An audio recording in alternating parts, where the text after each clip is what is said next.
Hunting Cape buffalo means finding a track fresh enough to follow, and for several days now, that's what the safari's been working at. You don't have anything going on until you can get on a trail.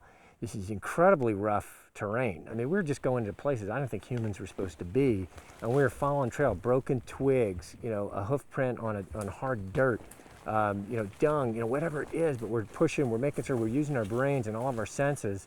But that's the key thing, and we have had incredible luck, or we've had incredible skill in staying on the game and at least getting in a position where we can see it and try to get on it. But it's been tough, and we couldn't do it without excellent game trackers.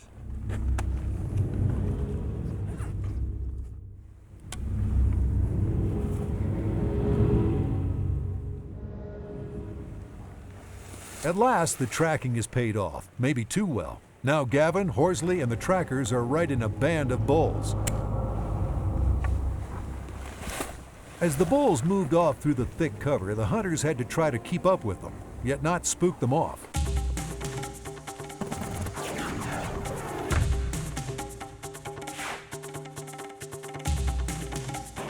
But the bulls are really smart, and they're staying in a safe place, so smart guys. But it's been tough.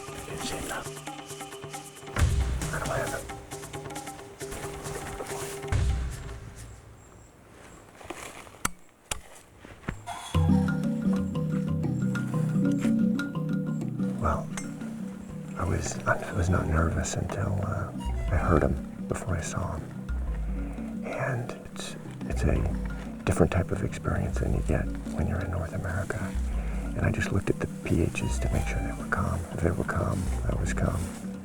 But we didn't take them. Paul said they're just young bulls. The biggest things I've ever seen up close. So it's a serious environment you put yourself into with these things thundering by. But it is a thundering sound out here, and you feel pretty small. It's pretty awesome.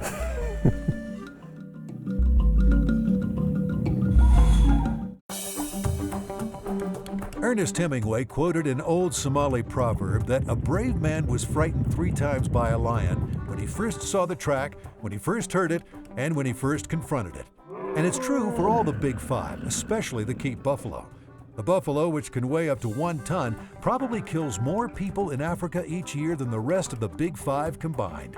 I've started big game hunting in the last few years, and I've progressively stepped up, improved my shooting, and in preparing for the trip and obviously growing up, you see TV shows about and movies about African safaris, and it was always the Cape buffalo that stood out as the fiercest type of creature. I know that of all the dangerous game, they all can find a way to hurt you, and they all have their advantages, but there's something about the darkness and the strength and the speed and the brute force of a Cape buffalo that really captured my imagination. So when I learned that on this particular safari that Cape buffalo was at the top of the list, it gave me a little shiver. It was something I've been thinking about it since we started planning the trip.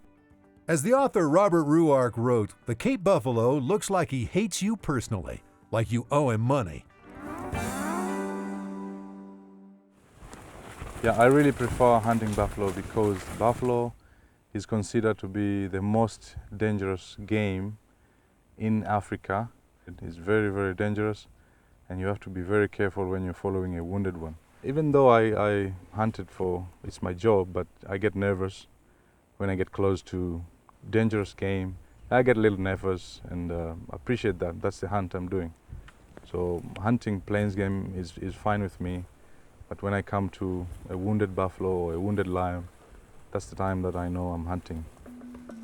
We were just working our way into the forest and getting tougher and tougher. And I'm thinking, okay, well, this is a little more than I bargained for. And it's getting hot and the bugs are coming out, but I'm thinking, this is living. And well, ultimately we got pretty high up into some forest and on a ridge.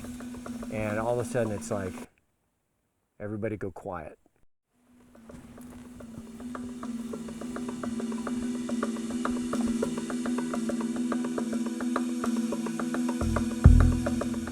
my heart starts pounding. The biggest buffalo I've ever seen in my life. And I'm just watching the professional hunters. They're calm, I'm composed, and I'm just waiting for the sound. What do I do next, boss? And they stopped, they sniffed.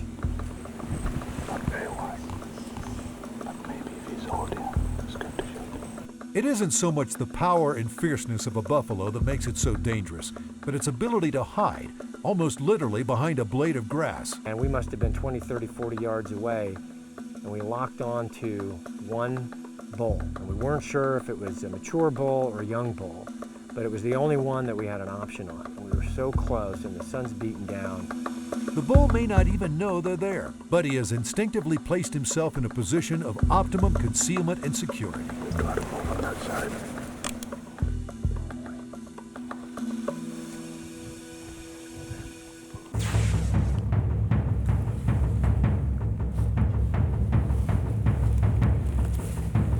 Well, this is a big adrenaline buzz for me. I had the reticle on the buffalo and ready to go, controlling my heartbeat, breathing, thinking about all these 2,000-pound beasts around me that my imagination, I've been thinking about these for a long time. It stands up, it's the moment of truth.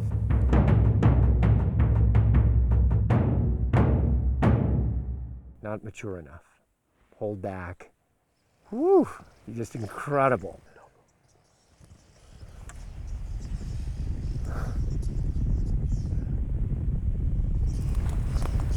Holy cow. Unbelievable.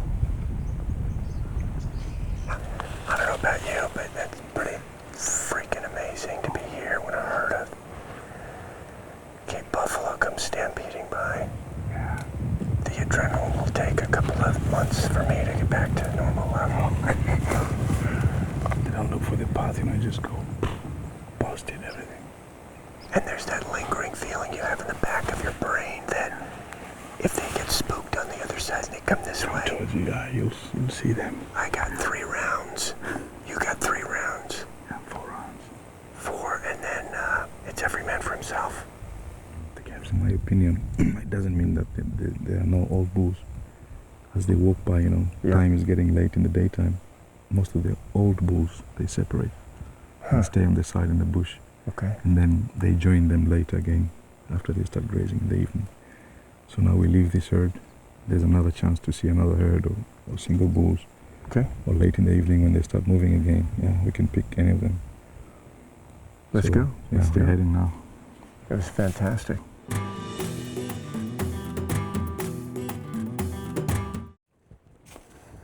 It's a great mystery that the Cape buffalo, for all its size, can be so difficult to find. The success with the impala, though, has given Harvey a new impetus. And when Horsley finds a track, Harvey's eager to press on. When you're hunting, you're relying so much on the people who know the area. I'm really impressed with our PH because he just has been able to put us on this game. Just when you think they're just like, they're gone, they're just retired for the day or the week, suddenly, we find ourselves on a track or actually have a sighting. And that's the most important thing, is finding them is so difficult. So I feel great that we've got a guy that really knows how to get into those places. I think I used all my good luck on the impala. Luck in hunting is like any luck. Sometimes, by working hard, you can make your own. Here's another bull lying down, believing it can't be seen. Harvey and Horsley have to work into a position where there's a clear shot. Never a given with Cape buffalo. I don't see him. Wait. He's got away. Come. Something every hunter knows about the Cape buffalo is that as he chases after it, it's perfectly capable of wheeling and chasing after him.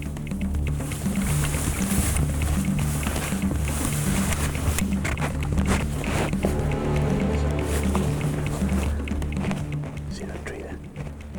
The tree leaving a hole. I just got grass. You see it now? No, stay away.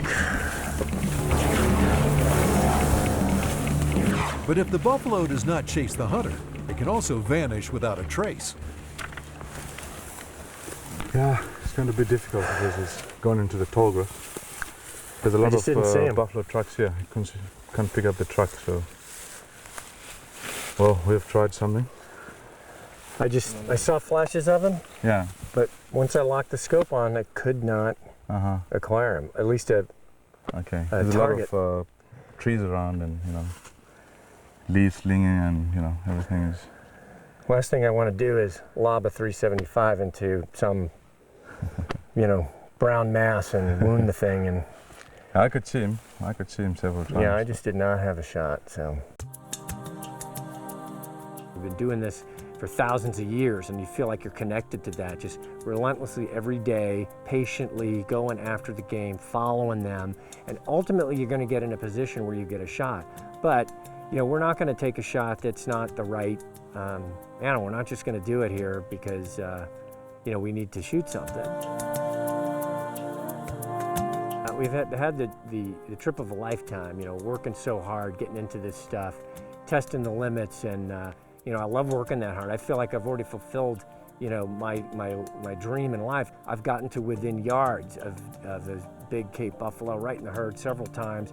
We didn't see the right bull. We didn't have the right shot. Definitely not an animal you want to take a bad shot on. And we've seen so much, but it is hard work, and that's what makes it so fun.